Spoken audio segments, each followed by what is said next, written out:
இந்த நாளின் காலை வேளையிலே ஆண்டவர் நமக்கு தருகிற வார்த்தை மத்தேயு 28வது அதிகாரம் 6வது வசனம்.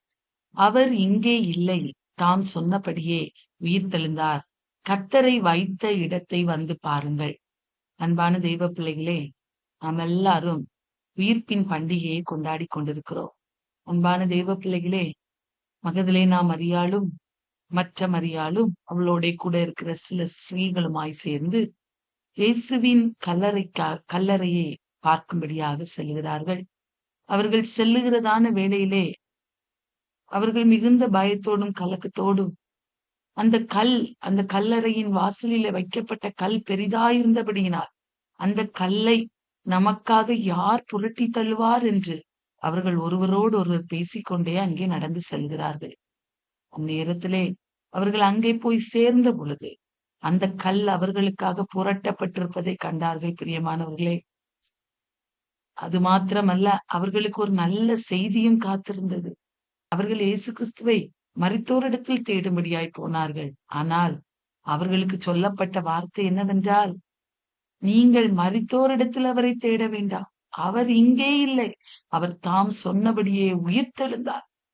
அவரை வைத்த இடத்தை வந்து பாருங்கள், அவர் உயிர்த்தெழுந்து விட்டார் என்ற நல்ல செய்தி அவர்களுக்கு சொல்லப்பட்டது. அன்பான தெய்வ பிள்ளைகளே, இந்த காலை வேளையிலே உயிரோடு இருக்கிற அந்த தெய்வத்தை நாம் எங்கே தேடுகிறவர்களாய் இருக்கிறோம்? மரித்தோரிடத்துல தேடுகிறவர்களாய் இருக்கிறோமா? அல்லது அவரை உயிருள்ளவராகவே இருக்கிறார், எனக்காக அவர் இன்றும் ஜீவித்துக் கொண்டிருக்கிறார், எனக்காக எல்லாவற்றையும் செய்ய வல்லவர் என்கிற விசுவாசத்திலே உறுதியாயிருக்கிறோமா என்பதை இந்த காலை வேளையிலே சிந்தித்து பார்க்க வேண்டும். அவர்கள் மிகவும் கலக்கத்தோடு அங்கு சென்ற போது அவர்களுக்காக அந்த கல்லை புரட்டி தள்ளி, அங்கே ஆண்டவர் இல்லை, அவர் உயிர்த்தெழுந்து விட்டார் என்ற நல்ல செய்தி அவர்களுக்கு சொல்லப்பட்டது. காலை வேளையிலே அந்த இயேசு, அந்த உயிர்த்த இயேசு இன்று நம்முடைய வாழ்விலும் அற்புதத்தை செய்ய வல்லவரார். அவர் நம் அருகாமையில் நின்று கொண்டிருக்கிறார்.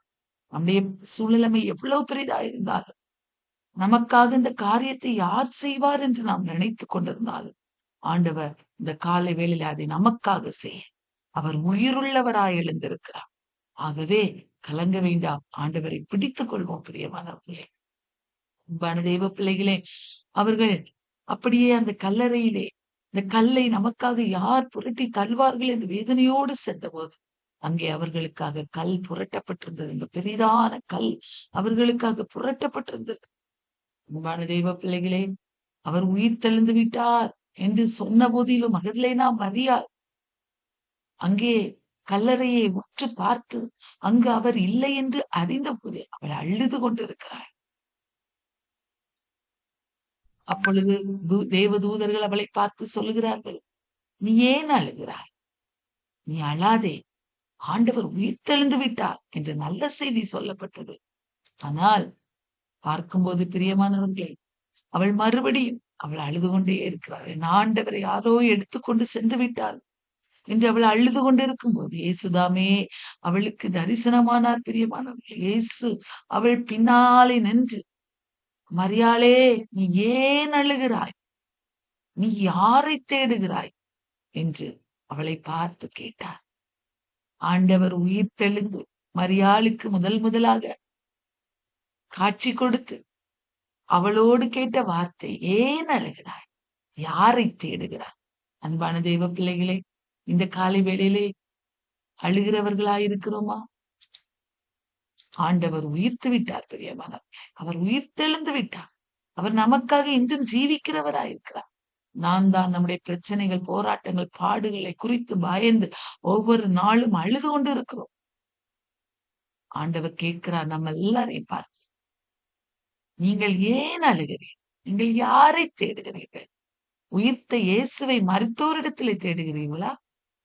நான் உயிருள்ளவராய் இன்றைக்கும் உன்னுடைய வாழ்விலே அற்புதத்தை செய்கிறவராய் நான் இருக்கும்போது நீ ஏன் அழுகிறாய்?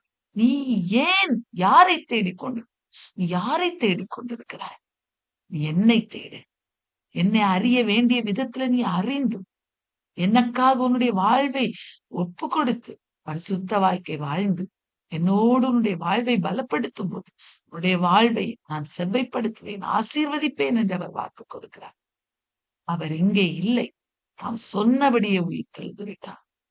அவர் உயிர்த்தெழுந்தவராய் மாத்திரமல்ல, நம்முடைய அழுகையை கேட்டு நம்முடைய அழுகைக்கு செவி சாய்த்தவராய், நம்முடைய கூப்பிடுதலின் சத்தத்துக்கு உருக்கமாய் இறங்குகிற கர்த்தராய் நம் அருகாமையில நின்று கொண்டிருக்கிறார்.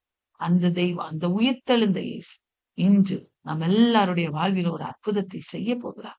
விசுவாசத்தோடு அந்த உயிர்த்த இயேசுவை நாம் பார்ப்போம். அவரை மரித்தோரிடத்தில் தேடாதபடிக்கு அவர் எனக்காக இன்றும் ஜீவித்துக் கொண்டிருக்கிறார். என்னுடைய அழுகையை மாற்ற வல்லவர், என்னுடைய சூழலமையை மாற்ற வல்லவர் என்று அவர் மேல விசுவாசத்தை பலப்படுத்துவோம்.